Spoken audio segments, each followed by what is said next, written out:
Hello नमस्ते and इस video में हम लोग बात करने वाले हैं हमारे क्लास 9th के एक इम्पॉर्टेंट चैप्टर की विच इज़ एटम्स। एंड हम थोड़ा सा पार्ट कवर करेंगे एज आई सेड कि अब ये जो सीरीज़ होने वाली है, एक सीरीज़ तो नहीं है ये, अब हम जो रिवीजन उठाने वाले हैं वो इसी तरीके से होगा कि हम बिट्स एंड पीसेस में कॉन्सेप्ट्स को पकड़ें, क्योंकि CBSE is focusing on concepts and nothing else.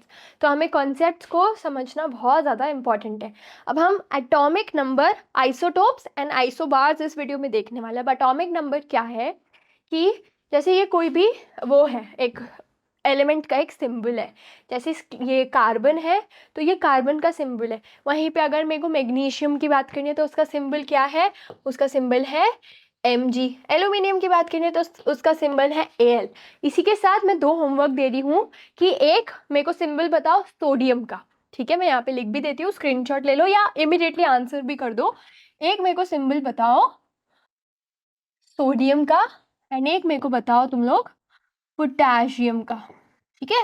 तो इसी राइटिंग समझ नहीं आएगी, मैं बता देती हूँ कि एक तुम्हें बताना है सोडियम एंड एक बताना है तुम्हें पोटेशियम, ठीक है। अब यहाँ पे बीच में हम सिंबल लिखते हैं, ऊपर हम उसका एटॉमिक नंबर लिखते हैं, मतलब कि पीरियोडिक टेबल में उसकी प्लेसिंग कैसे है। जैसे हमारी पीरियोडिक टेबल बिगिन होती है हाइड्रोजन से, फिर आता है हमारा हीलियम, ऐसे कर करके सब आते हैं। एंड जो उसका एटॉमिक नंबर होता है वो हम ऊपर लिखते हैं और जो उसकी एटॉमिक मास होती है वो हम नीचे लिखते हैं, ठीक है। तो अब ये हमारे फर्स्ट 20 एलिमेंट्स है जो 10th तक हमें काम आते हैं। सबसे पहला हमारे पास है हाइड्रोजन, फिर है helium, then we have lithium, beryllium, boron, carbon, nitrogen, oxygen, fluorine and neon. तो इसकी ट्रिक है hi he lies because Bonnie can not offer false news, ठीक है। ये एक जिंगल था, इससे याद रखो। अब इतना जिंगल चाहिए तो इंटरेक्शन दिखाओ, फिर मैं वापस जिंगल बताऊंगी, बट यहाँ पे ये सारे सिंबल्स और होते हैं, ठीक है। अब हमारे पास आता है कि आइसोटोप्स एग्जैक्टली क्या होते हैं एंड आइसोबार्स क्या होते हैं।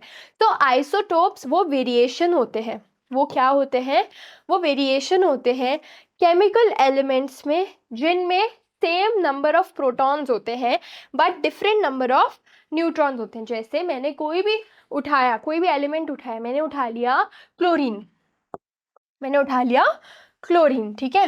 क्लोरीन, क्लोरीन का एटॉमिक नंबर क्या है, 17 है, 17 है। तो इसमें अभी इसने ना कुछ रिएक्ट नहीं किया है तो इसका 17 ही होगा। इसमें इलेक्ट्रॉन्स भी 17 है अभी हाल ही के लिए, प्रोटॉन्स भी 17 है एंड न्यूट्रॉन्स भी 17 है।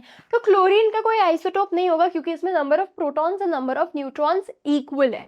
वहीं पे अगर क्लोरीन में नंबर ऑफ प्रोटॉन्स और नंबर ऑफ न्यूट्रॉन्स अलग हो जाते तो क्या हो जाता, वो एक आइसोटोप बन जाता। मतलब आइसोटोप क्या है, सिमिलर एलिमेंट के दो हमें वेरिएशन देखने को मिलते हैं। जैसे क्लोरीन के हमें 2 वेरिएशन देखने को मिलते हैं जिसमें प्रोटॉन तो 17 ही होता, न्यूट्रॉन में भी 16 हो, एक में न्यूट्रॉन में भी 17 हो। तो प्रोटॉन्स का नंबर सेम रहता है बट न्यूट्रॉन्स का नंबर क्या हो जाता है, डिफरेंट हो जाता है। और हम आइसोटोप्स को आइडेंटिफाई कैसे करते हैं, मतलब कैसे पता चला, तो हमें ये पता चला on the basis of their mass, ठीक है।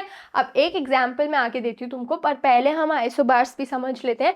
तो आइसोबार्स क्या है, वो एटम्स जिसका number of neutrons differ in the number of protons. मतलब न्यूट्रॉन सेम है एंड प्रोटॉन्स का नंबर क्या है, डिफरेंट है। मतलब इनका मास नंबर सेम है, एटॉमिक नंबर अलग हो जाएगा। हमेशा ध्यान रखना, जो हमारे न्यूट्रॉन्स होते हैं ना वो हमारा मास नंबर आइडेंटिफाई करवाते हैं, जो हमारे प्रोटॉन्स होते हैं वो हमारा एटॉमिक नंबर आइडेंटिफाई करवाते हैं। अब इसका एग्जांपल है आयोडीन, तो ये 123 भी शो करता है, 125 भी, 127 भी। वहीं पे क्लोरीन, इसका मास नंबर क्या है, अलग है, तो ये क्या हो जाएगा, एक आइसो बार हो जाएगा, ठीक है। अब ये हाइड्रोजन के आइसोटोप्स है, हाइड्रोजन का नंबर क्या है, 1 है, तो ये लूज भी कर सकता है, गेन भी कर सकता है। तो बीच में ना उलझा हुआ प्राणी है एकदम ये। तो इसके प्रोटॉन्स में 1 है, इसमें न्यूट्रॉन एब्सेंट है, तो इसको हम क्या बोलते हैं, प्रोटियम, जिसमें सिर्फ 1 होता है, 1 प्रोटॉन होता है। यहाँ पे ड्यूट्रियम, ये इसका सेकेंड टाइप होता है जब न्यूट्रॉन 1 है, प्रोटॉन 1 है एंड यहाँ पे ट्रिटियम, तो जिसमें प्रोटॉन एक है एंड न्यूट्रॉन दो है। इलेक्ट्रॉन्स की कोई बात नहीं कर रहा आइसोटोप्स एंड आइसोबार्स में, हम सिर्फ बात करें प्रोटॉन्स की एंड न्यूट्रॉन्स की। तो यहाँ पे ये छोटा सा रिविजन खत्म हुआ। आई होप वीडियो अच्छी लगी होगी। ऐसी हो वीडियोस के लिए stay tuned and happy learning.